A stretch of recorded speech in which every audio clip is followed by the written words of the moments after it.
Alright, Vans Motovlog on your screen. Ngayon, dito tayo sa Rusi para mag-change oil. So, ayun na, yung motor natin. Pinadrain na yung oil niya. While waiting, tingin muna tayo sa mga bagong unit nila. So, ayun, makikita natin parang may kamukha ng Honda. Kaso, bigla ako napasakay sa isang single na motor kasi sabi ng mekaniko, merong crack daw yung drain plug ng... Kitang-kita nyo naman, sobrang laki ng crack. Kaya raw may leak kasi may crack na yung drain plug ko.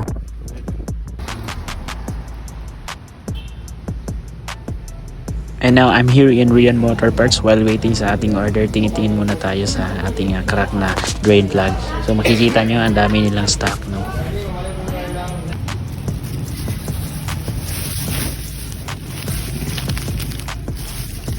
And yun, nabili na nga natin yung drain plug ng ating motor, no? Ang kasukat niya ay ang isang Honda TMX 155. Amazing!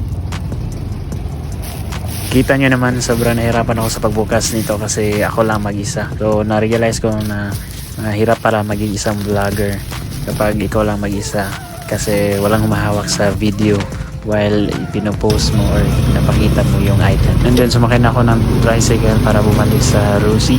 And then, realize ko na sobrang mahal pala ng pamasahe. Yeah? Paano masabi?